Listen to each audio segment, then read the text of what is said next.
Oi, pessoal, tudo bem? Eu sou o Evandro Cini e esse é o Item Mais da CNN. Seja muito bem-vindo e bem-vinda.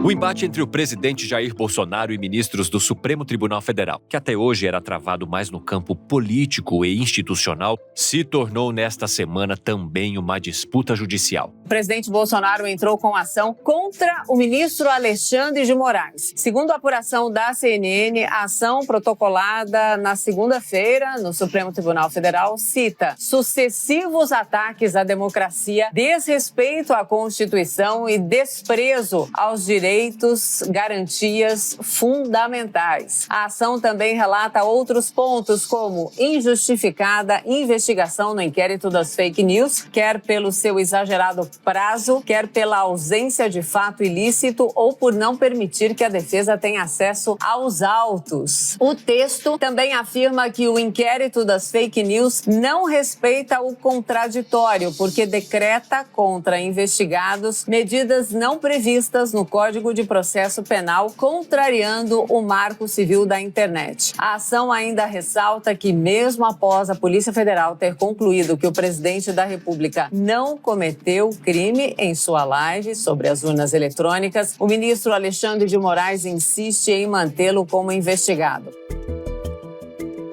A medida foi mais um capítulo no histórico recente de atritos entre os poderes executivo e judiciário, que se acirrou nos últimos anos com críticas de Bolsonaro a decisões do STF e as reações da Corte a declarações do presidente contra ministros do Supremo. E desta vez o STF também foi rápido na resposta. 37 horas depois de protocolada a notícia-crime contra o ministro Alexandre de Moraes, o relator do caso, o ministro Dias Toffoli, decidiu arquivar a ação de Bolsonaro. O ministro Dias Toffoli rejeitou a queixa de suposto abuso de autoridade por parte do colega. Na decisão, Toffoli diz que os fatos descritos na notícia-crime não trazem indícios, ainda que mínimos, de materialidade delitiva, não havendo nenhuma possibilidade de enquadrar as condutas imputadas em qualquer das figuras típicas apontadas. O presidente da República, no entanto, decidiu insistir na ofensiva contra Alexandre de Moraes e pediu que a Procuradoria-Geral da República investigue a conduta do ministro do Supremo, com base nos mesmos argumentos citados na notícia-crime rejeitada pelo STF. O presidente protocolou um pedido para investigar Alexandre de Moraes, protocolou nesta quarta-feira na Procuradoria-Geral da República. O ministro Alexandre de Moraes é o relator do inquérito sobre fake news, em que o presidente Jair Bolsonaro consta como investigado. Além disso, Moraes também deve assumir no próximo mês de agosto a presidência do Tribunal Superior Eleitoral e vai conduzir o processo das eleições de outubro no comando da Corte. Em uma tentativa de entender melhor os novos desdobramentos desta crise entre os poderes e até onde esse embate entre executivo e judiciário pode ir, o episódio do Item Mais de hoje reúne um painel de analistas da CNN Brasil para nos ajudar a esclarecer esse cenário. Eu começo com a nossa parceira Thaís Arbex, lá em Brasília. Ela vai nos explicar o que exatamente o presidente Jair Bolsonaro argumentou na ação contra o ministro Moraes. Thaís, seja muito bem-vinda ao Item Mais e eu gostaria de saber, então, as suas informações. Ei, Evandro, tudo bem? Que bom participar mais uma vez do Item Mais e tentar decifrar o que acontece aqui em Brasília. Vamos lá. Qual que era a principal argumentação do presidente Jair Bolsonaro nessa notícia-crime? Notícia-crime, importante a gente lembrar, que não foi assinada pela Advocacia Geral da União, mas sim por um advogado do Paraná, que, segundo informações do próprio presidente ao nosso repórter Leandro Magalhães, tinha a procuração do presidente Jair Bolsonaro para atuar nesse caso. O presidente Jair Bolsonaro queria, em resumo, que fosse aberto um inquérito para investigar suposto abuso de autoridade do ministro Alexandre de Moraes, do Supremo Tribunal Federal, na condução do inquérito das fake news. Eu me dediquei a ler a peça inteira, uma peça bastante extensa, e consegui ver ali que, em determinados momentos, o advogado cita, inclusive, aliados do presidente Jair Bolsonaro que também são investigados investigados nesse inquérito. Então, havia ali um escopo maior. Mas o advogado queria, de fato, que o Supremo abrisse uma investigação a respeito de suposto abuso de autoridade por parte do ministro Alexandre de Moraes. O que ele elenca ali como suposto abuso de autoridade, para citar alguns pontos só para quem está nos ouvindo ter uma ideia. Na avaliação do advogado e do presidente Jair Bolsonaro, Alexandre de Moraes estaria praticando abuso de autoridade ao, por exemplo, conduzir um inquérito que não teria sido aberto a partir da Procuradoria-Geral da República. Esse é um ponto, por exemplo, que não tem mais como questionar. Afinal de contas, o inquérito foi validado pelo Supremo Tribunal Federal em 2020, com um amplo respaldo do plenário do Supremo, num placar de 10-1. Teve o aval nesse mesmo julgamento da Procuradoria-Geral da República. Então, esses questionamentos que Bolsonaro faz ali nessa peça, eles não param de pé. E é por isso que a gente vê como a resposta do Supremo Tribunal Federal foi tão rápida nesse caso. Então, isso faz sentido porque argumentos que não paravam de pé, argumentos bastante frágeis para uma notícia-crime. Evandro. Thaís, como você mesma aponta, a resposta do Supremo Tribunal Federal veio rapidamente. Demorou menos de 40 horas para que o relator, o ministro Dias Toffoli, determinasse o arquivamento da queixa. Explica melhor para a gente, com base em que o Toffoli tomou essa decisão? Evandro, antes de responder especificamente quais foram os argumentos do ministro Dias Toffoli, quero voltar umas casas para trás e lembrar que foi Dias Toffoli, enquanto presidente do Supremo Tribunal Federal, que abriu esse inquérito das fake news lá em março de 2019. Então, esse inquérito surge a partir de uma decisão do ministro Dias Toffoli. Outro ponto importante, a resposta de Dias Toffoli, ela acontece exatamente 37 horas depois que a peça de Bolsonaro é protocolada no Supremo Tribunal Federal. A notícia-crime entrou no sistema do Supremo às 10h10 da noite do dia 16, da segunda-feira. E a resposta do ministro Dias Toffoli veio na quarta-feira, dia 18, 1h10 da tarde. Então, uma resposta rápida. Uma resposta que não é isolada, porque pouco antes da gente ter acesso a essa decisão do ministro Dias Toffoli, o presidente do Supremo Tribunal Federal, ministro Luiz Fux, já havia feito uma defesa de Alexandre de Moraes e uma defesa do inquérito das fake news. Durante todo o dia, a gente acompanhou uma declaração do presidente do TSE e ministro do Supremo Tribunal Federal, Edson Fachin, em defesa desse inquérito também. Então, foi criado um ambiente de bastante unidade do Supremo na defesa da investigação. E qual foi o principal argumento do ministro Dias Toffoli? Aquele que eu já falava na resposta anterior. O fato de que o inquérito das fake news passou pelo crivo, passou pelo aval do plenário da Corte. Ele foi julgado, ele foi avaliado pelos pares ali no plenário, numa votação cujo placar foi 10-1. Ou seja,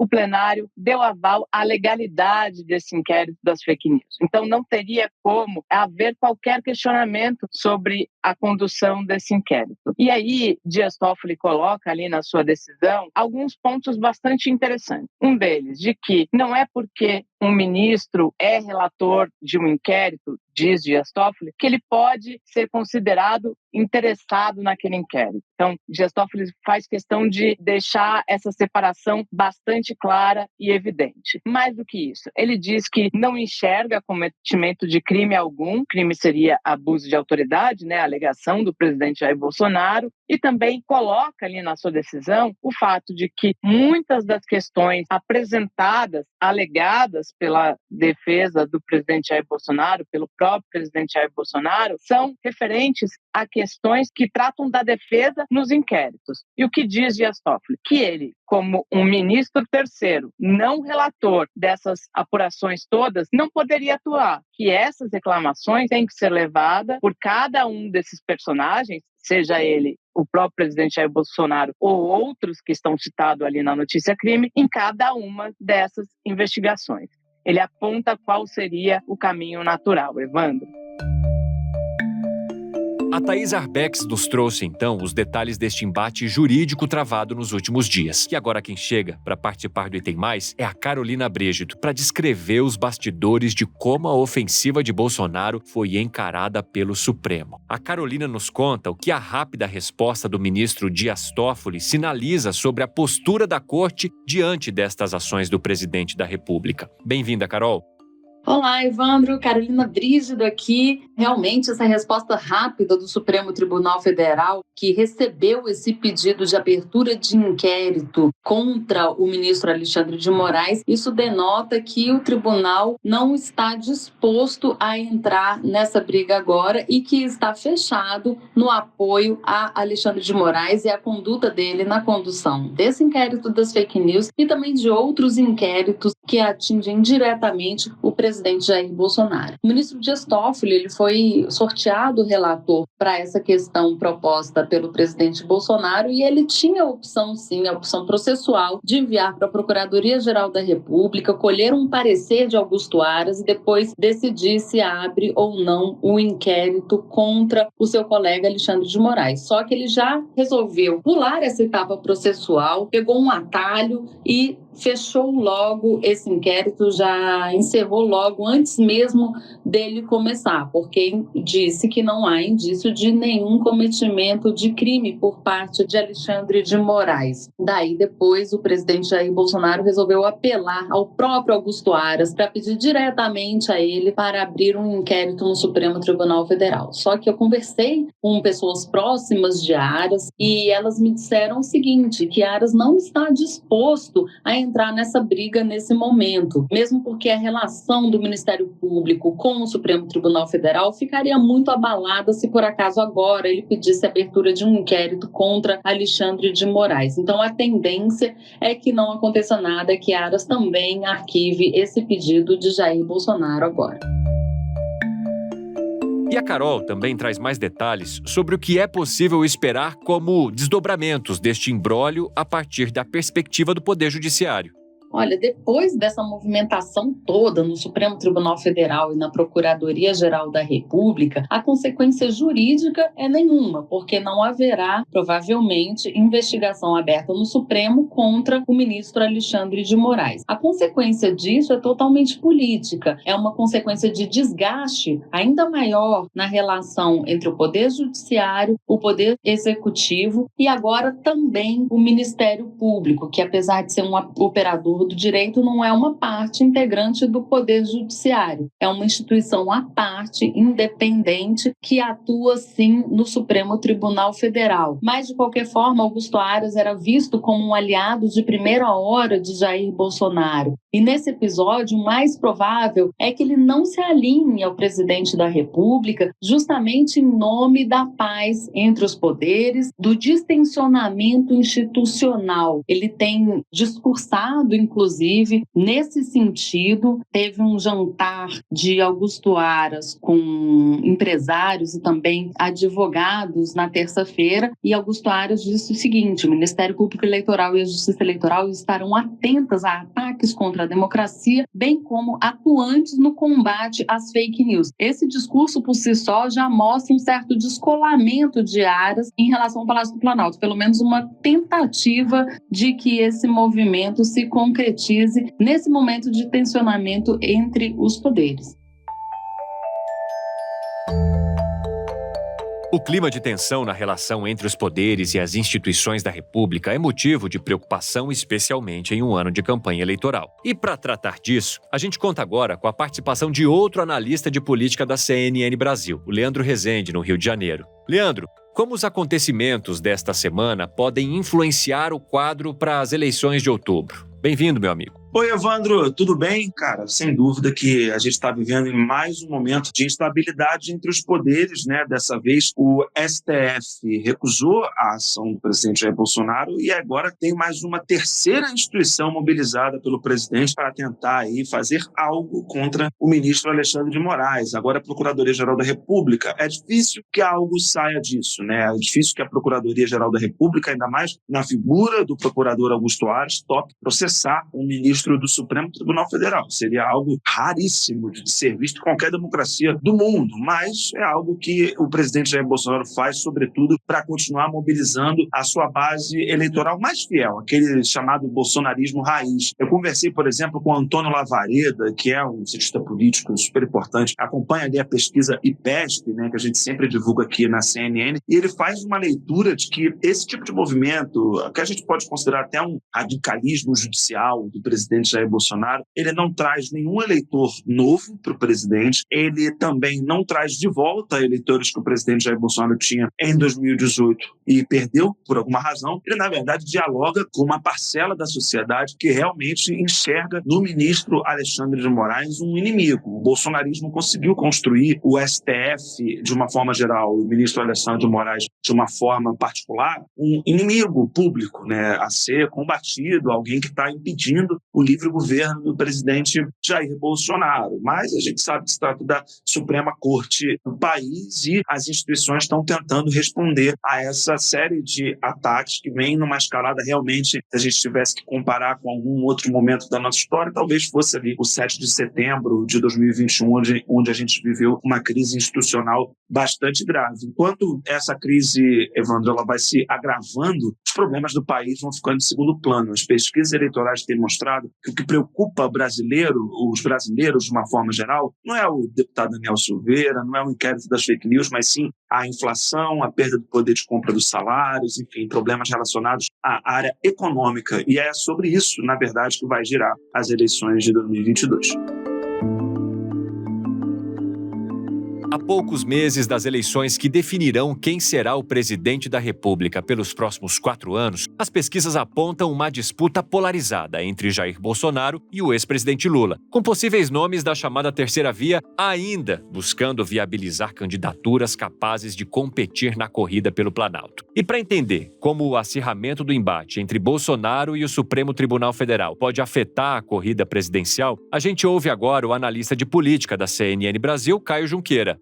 As pesquisas têm demonstrado que o confronto não interessa ao eleitor que ainda não está muito definido em seu voto nas eleições deste ano. Ou seja, a conflagração política, a radicalização política, a crise institucional entre os poderes, em princípio, segundo as pesquisas, e a semana passada teve uma pesquisa com essa pergunta em específico, as pesquisas apontam que não traz benefício eleitoral para o presidente Jair Bolsonaro. Em princípio, o que acontece? Acontece uma mobilização nas redes, acontece uma pregação para convertidos, ou seja, aquele eleitor bolsonarista, raiz, que deve ser ali mais ou menos entre 20% e 25%, aquele que não larga o pé do presidente Jair Bolsonaro, vota nele de qualquer jeito, fica estimulado com uma posição, assim, né, de confronto, como essa que o presidente Jair Bolsonaro adotou essa semana. Mas todos sabemos que para vencer a eleição é preciso ter uma conquista do centro, do eleitor de centro. Ninguém ganha eleição com 25%, com 30%, com 35%, nem com 40% dos votos válidos. A rigor, nem com 49% dos votos válidos você ganha uma eleição. Para ganhar uma eleição no Brasil, você precisa conquistar o eleitor de centro. E as pesquisas mostram que o eleitor de centro repudia movimentos como esse do presidente Jair Bolsonaro. Logo, em princípio, não traz um benefício eleitoral. Mas a gente pode olhar sobre uma outra ótica também. A gente pode olhar sobre uma ótica do presidente Jair Bolsonaro ter um discurso muito claro já nessa campanha, que ele vem falando, vocalizado na pessoa dele, essa questão do bem contra o mal, do vitimismo, do me impediram de governar como eu gostaria. E quem me impediu de governar como eu gostaria, para o presidente Jair Bolsonaro, para esse discurso eleitoral em construção, um discurso de governo até, porque ele já mencionou isso, é o Supremo Tribunal Federal, são as cortes superiores de Brasília. Então, quando ele coloca isso, ele levanta esse questionamento, ele estimula esse discurso eleitoral. E aí o próprio Palácio do Planalto já fez levantamentos várias vezes de diversas decisões tomadas pelo presidente Jair Bolsonaro que acabaram sendo derrubadas pelo judiciário. É um discurso eleitoral sim, que ele pretende levar e que ele leva. Agora, se isso consegue avançar para o eleitor de centro, as pesquisas demonstram que não tem esse potencial de furar muito essa bolha, digamos, bolsonarista e o terço do eleitorado que pelas pesquisas já está com o presidente. E para fechar o nosso painel de analistas, a gente encerra com a participação do Gustavo Uribe. Ele traz um balanço sobre qual o cálculo do Planalto com esta estratégia de enfrentamento contra o Supremo Tribunal Federal e como esse embate pode causar um efeito colateral negativo daqui para frente. Diga lá, Uribe. O Palácio Planalto já aguardava que a ofensiva não teria êxito jurídico, mas segundo me disseram alguns ministros, ele avalia que ela foi bem sucedida na seara política. Isso porque o assunto aumentou o engajamento nas redes sociais em defesa do presidente, em um momento no qual o governo federal enfrenta uma situação bastante crítica diante do aumento da miséria e da inflação no país. O objetivo do presidente tem sido de justamente transformar Moraes em uma espécie de algoz de Bolsonaro, ou seja, naquele que pode ser responsabilizado em uma eventual derrota eleitoral, já que Moraes estará à frente do Tribunal Superior Eleitoral. A expectativa é de que a tensão se mantenha durante toda a disputa eleitoral, até como uma estratégia política do presidente. Mas, conversando com líderes partidários, segundo o que eu apurei, o Congresso Nacional dá mostras de que não irá chancelar o discurso de Bolsonaro. A avaliação é de que questionar o atual modelo de votação é também colocar em dúvida a eleição dos próprios congressistas, pondo em risco a legitimidade deles. Ou seja, neste momento, o apoio eleitoral perde força em face da própria sobrevivência política. Este episódio do Item Mais, que falou sobre a tensão política e institucional envolvendo o governo federal e o Supremo Tribunal Federal, além, claro, dos ministros do Tribunal Superior Eleitoral, vai ficando por aqui. Muito obrigado pela tua companhia. A gente se vê no próximo episódio. Um abraço!